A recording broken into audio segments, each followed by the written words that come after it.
Job Radio présente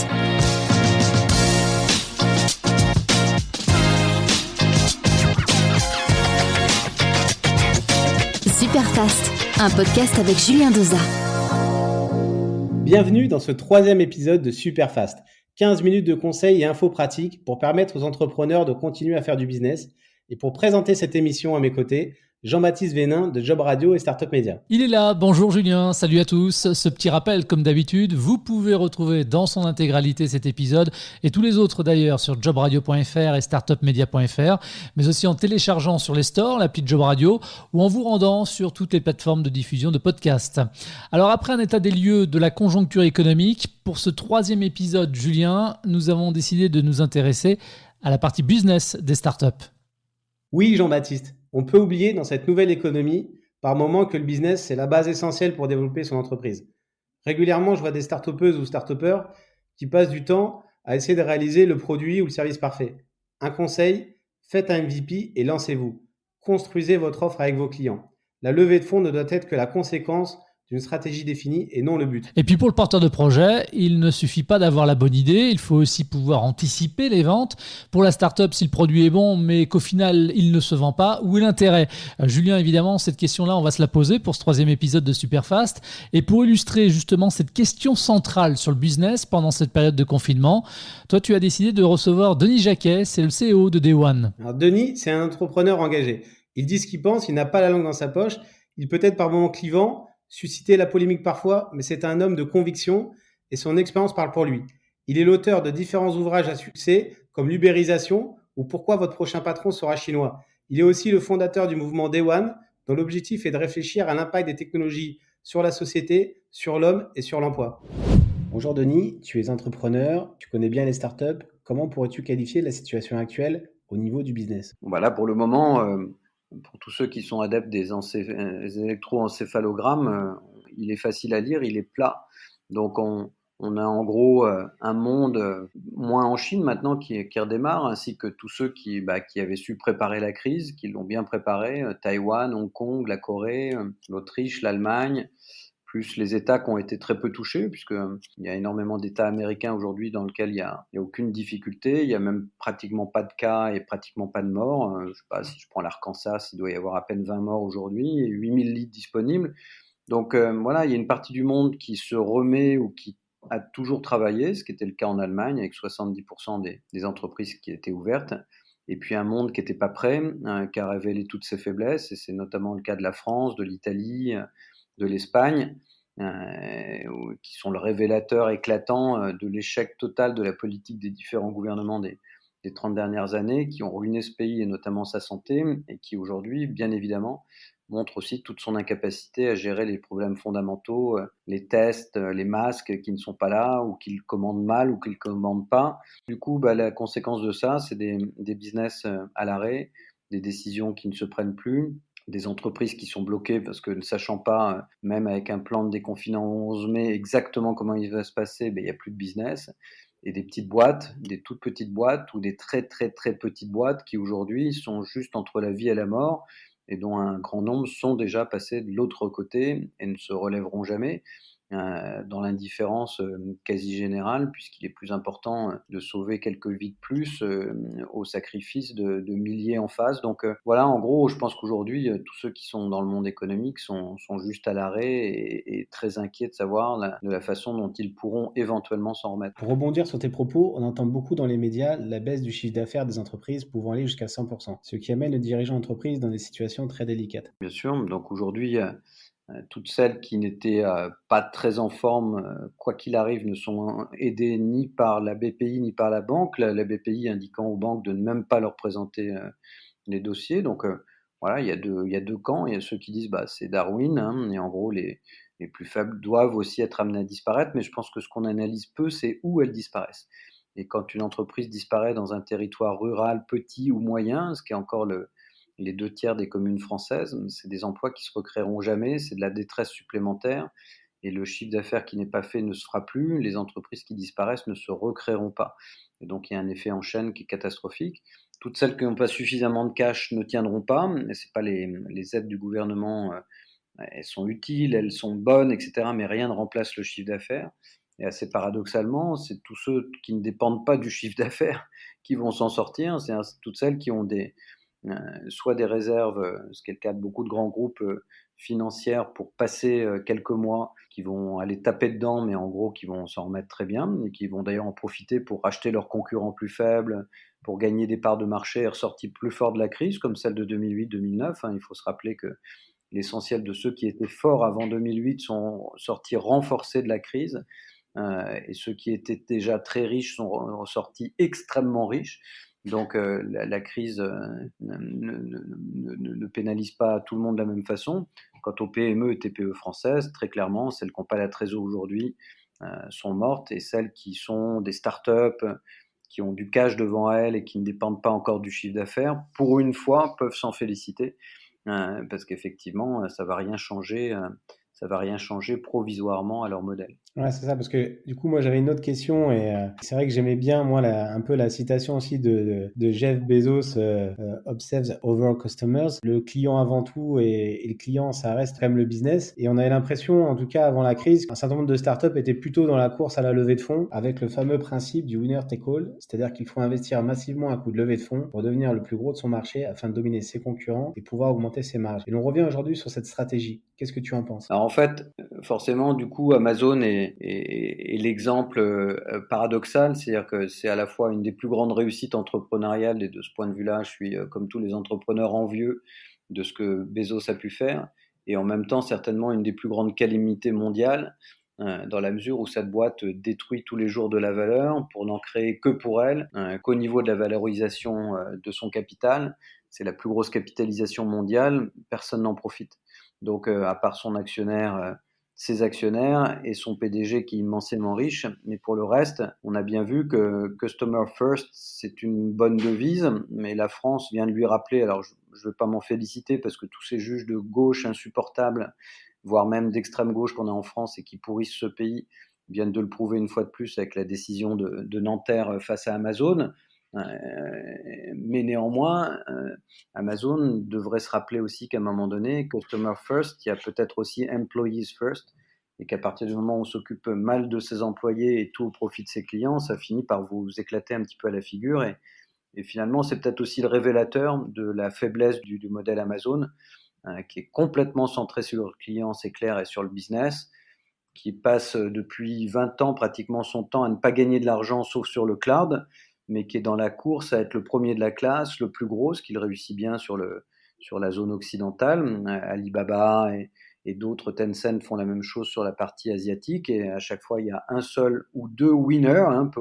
La Chine a fait démentir ce slogan, puisque finalement, il y a Tencent et Alibaba se disputent la première place. Baidu est parti un peu derrière, mais en tout cas, pour les États-Unis, il y a Amazon et personne derrière. Donc, je pense qu'il y a des leçons à tirer pour les startups, effectivement. C'est que, si on a la chance d'avoir du cash devant soi et de ne pas se poser la question d'en gagner, tant mieux, mais je pense que c'est une assez mauvaise vision des choses. Je pense que ce monde du digital, qui pense que la part de marché est plus importante que la rentabilité, finira par nous conduire dans une telle impasse financière qu'on finira par revenir à des modèles de base, c'est-à-dire ce que des vieux comme moi ont appris dans leurs écoles de commerce, c'est qu'à un moment donné, un profit, c'est utile.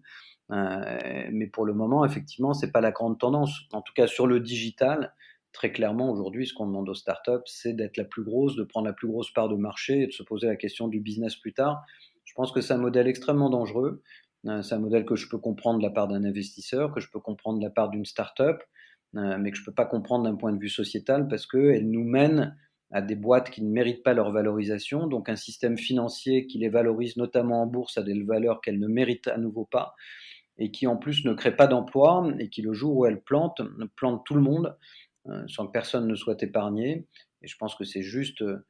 en fait, pour moi qui suis plutôt libéral et plutôt capitaliste et entrepreneur et qui n'ai pas de problème avec l'argent, c'est juste une dérive supplémentaire d'un système capitaliste aux abois qui est en train d'annoncer sa propre mort. Donc je pense que voilà, c'est un système extrêmement dangereux. Et je pense que toutes les startups qui rentrent là-dedans, elles y rentrent parce que le système les y invite.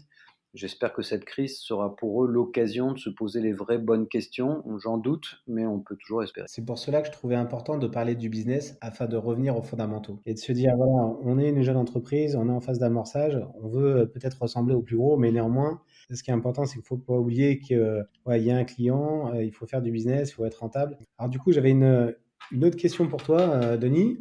On vit une crise sans précédent que très peu de personnes ont vécue. Alors, quel conseil pourrais-tu donner à une entrepreneuse ou entrepreneur qui se pose la question suivante: que dois-je faire? Subir la situation, repenser ma stratégie, anticiper les changements à venir? As-tu des tips à nous faire partager là-dessus? Écoute, je pense qu'aujourd'hui, la question que doivent se poser à peu près toutes les entreprises, qu'elles soient toutes petites startups ou autres, c'est de savoir pour celles qui sont en cours d'existence ou qu'elles s'apprêtaient à proposer un modèle, c'est effectivement de réfléchir au fait que la crise de 2008, pour tous ceux qui titraient dans les journaux à l'époque, les journalistes qui faisaient des grandes phrases sur «le monde ne sera jamais comme avant», à part les littéraires ou les poètes, tout le monde savait très bien que le jour d'après ressemblerait incroyablement au jour d'avant. Et effectivement, la sphère financière est repartie effectivement avec les mêmes dérives et les mêmes habitudes et n'a rien changé. Cette crise-là est différente parce qu'elle touche à l'intime et tout à coup, elle montre que ce que beaucoup disent depuis longtemps, y compris cette fameuse vidéo de Bill Gates qui tourne en boucle depuis et qui avait pourtant plus de 7 ou 8 ans, je ne sais plus, 2011 ou quelque chose comme ça, prouve une chose, c'est que, il va falloir qu'on s'habitue non seulement au virus informatique, mais au virus tout court. Que ça signifie que ça va accentuer toutes les organisations et toutes les boîtes qui sont autour du 1, une organisation différente du travail, 2, une organisation différente du transfert des données, de la sécurité informatique, de la capacité de traiter à distance. On le voit bien aujourd'hui, toutes les boîtes qui étaient prêtes aujourd'hui avec des systèmes d'authentification qui permettaient de travailler à distance, de continuer à faire fonctionner sa société, et celles qui n'étaient pas prêtes, qui se retrouvaient à la maison et qui s'apercevaient que quand ils avaient un accès depuis l'extérieur, tout à coup, ils n'avaient plus les mêmes clés pour accéder au réseau central et du coup ne pouvaient plus effectuer leurs tâches. C'est ce que l'on appelle la transformation numérique. Exactement. Donc, tout ce qui est télé quelque chose, donc la télémédecine que la France repousse depuis des années, tout à coup est devenue cette espèce de sauveur que tout le monde loue.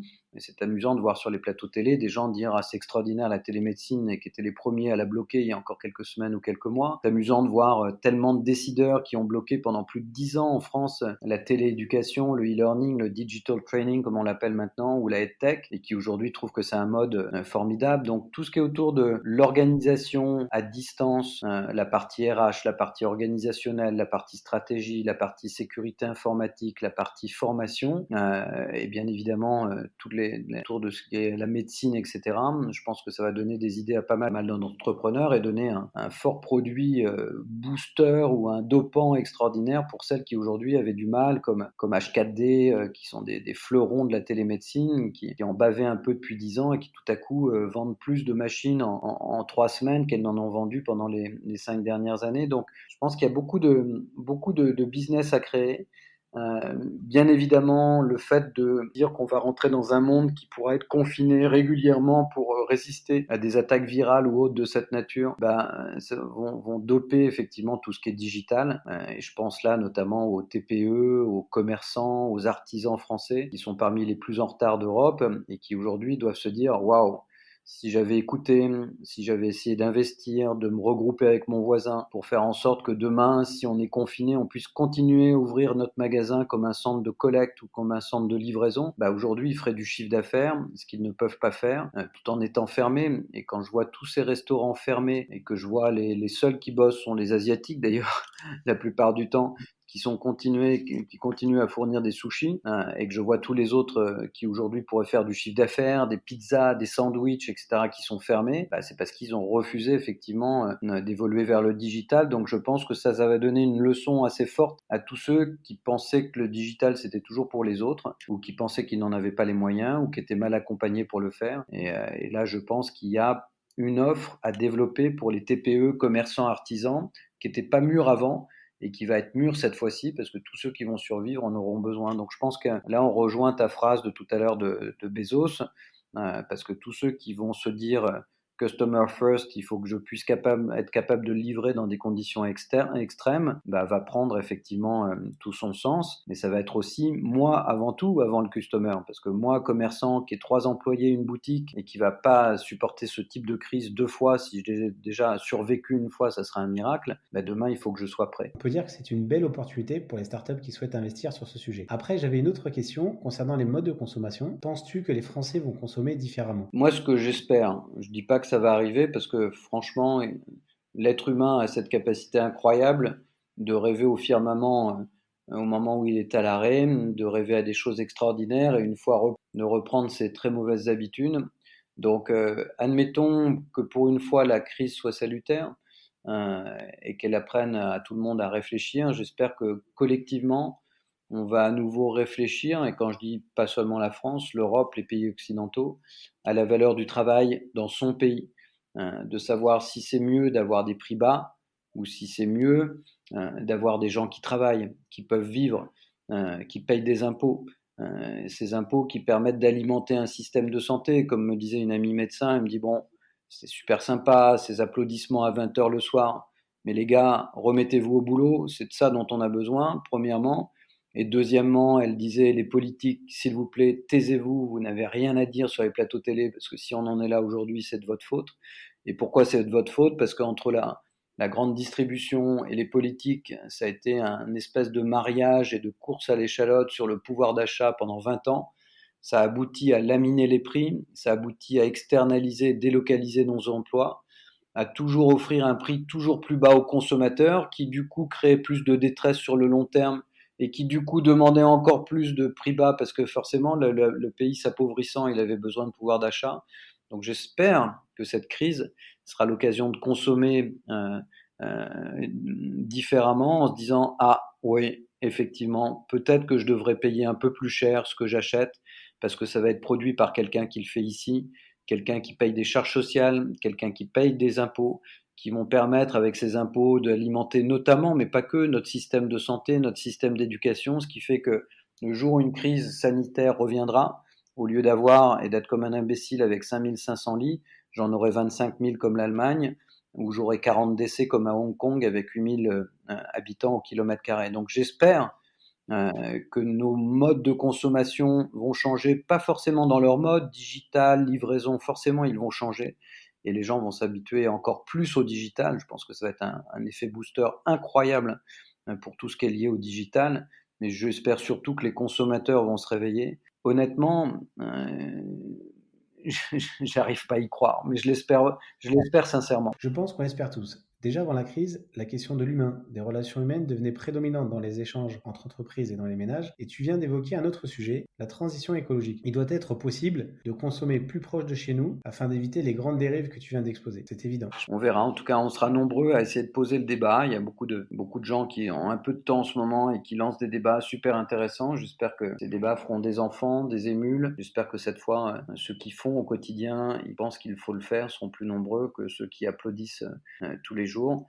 J'espère que ceux qui applaudissent tous les soirs à leur fenêtre à 20h se souviendront quand ils sont consommateurs que s'ils applaudissent des gens qui souffrent tous les jours au contact des malades et qui sont malades, ils sont malades en partie aussi à cause d'eux, parce qu'à force de vouloir payer toujours plus bas, ils ont privé la santé d'investissement et que c'est à cause de leur attitude de consommateur qu'ils l'ont fait. Donc j'espère que tous ces gens qui applaudissent à 20h se souviendront de la raison pour laquelle ils applaudissent. Je pense qu'on devrait le dire un peu plus fort, parce que applaudir c'est facile, faire c'est beaucoup plus difficile. J'espère que cette fois on pourra le faire avant qu'il soit trop tard. Merci à Denis Jacquet d'avoir répondu à l'invitation de Superfast. Et effectivement, comme tu nous avais prévenu, il s'est exprimé de façon tranchée, parfois sans filtre, des propos qui n'engagent évidemment que lui. Alors d'accord ou pas avec tout ce qui a été dit, c'est à l'auditeur de se faire son opinion.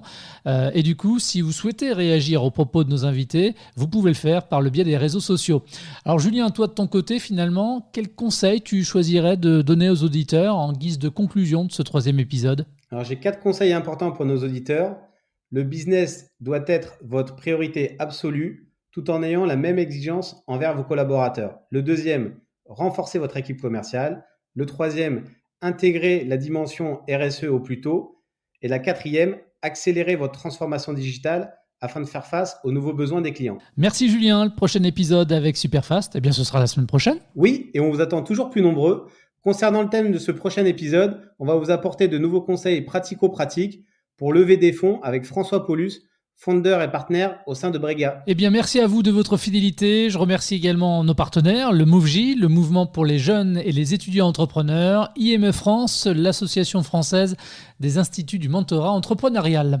À très vite sur jobradio.fr et startupmedia.fr.